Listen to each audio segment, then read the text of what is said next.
Video gaming, one of the most popular forms of entertainment, currently with 2.5 billion active gamers around the world. That's almost the population of China and India combined. But let's talk about the history. Introduced in 1958 when the first video game was created by William Higginbotham.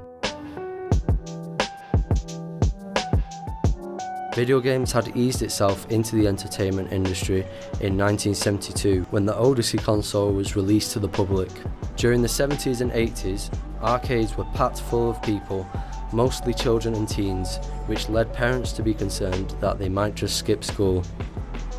Many games that caught the eye back then were Pac-Man, Space Invaders, Donkey Kong, Tetris, and specifically Mortal Kombat, which changed the way video games were developed.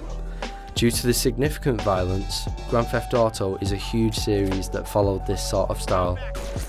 Since then, popularity has increased exponentially with games like Fortnite and GTA 5, more recently Cyberpunk 2077. But violence has been a more prominent feature, as shown in games like Doom Eternal, PUBG, the Call of Duty series, and again, Grand Theft Auto. Ooh, come dead! With the release of Fortnite in 2017, the game's total amount got to 350 million players. Because it was launched for free, it was easily accessible by people of all ages and categories across the globe. This made it the most popular game the world has ever seen.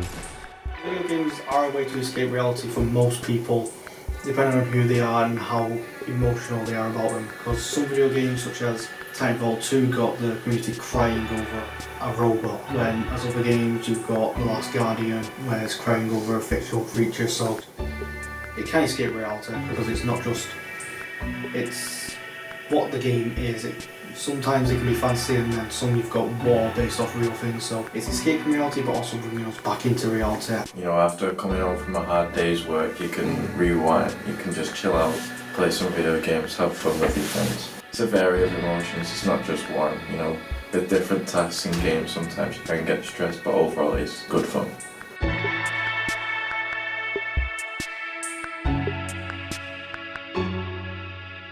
I don't think gaming for long hours is healthy, but gaming for, I'd say, like 4 hours and then a break and then longer, that's pretty good.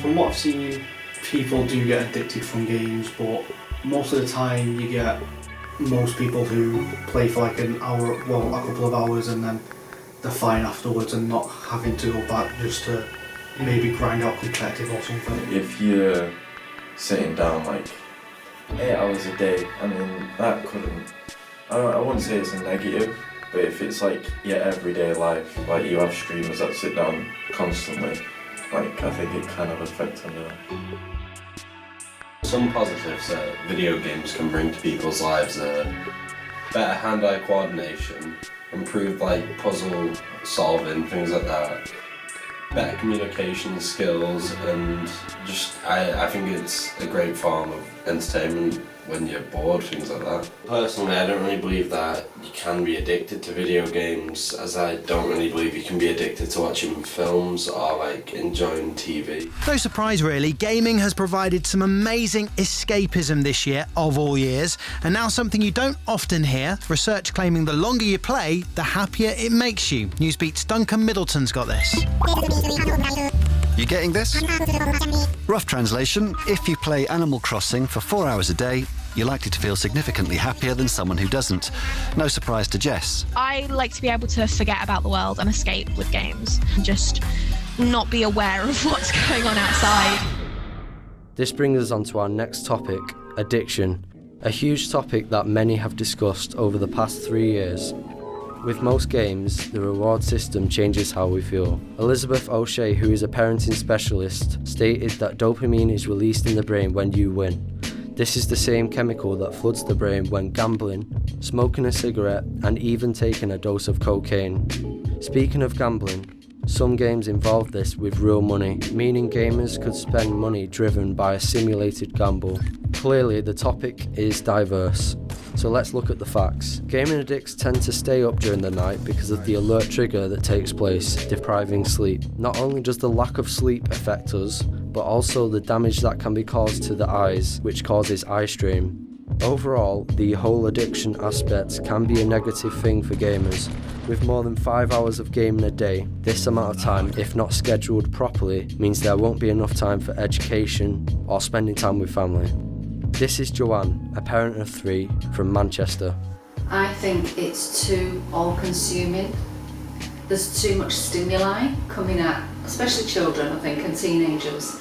And so it becomes all-consuming, it becomes all they want to do. In terms of the family dynamic, I feel as though gaming separates families, because I might try as a mum to instigate something that we can do as a family, and it might be watching a film or it could be playing Uno, but ultimately I know they're doing these things under duress. Really, they want to be in the rooms and they want to be gaming, because gaming is a lot more exciting than that. It looks as though it also affects the people around you, as well as the physical and mental effects of the individual. On the other hand, there are also some positives you can take from this, such as improved in hand-eye coordination. It promotes togetherness and teamwork, and refines decision making. Many players see gaming as a platform for spending time with friends and talking to each other. This could help with social skills or overall good quality of life.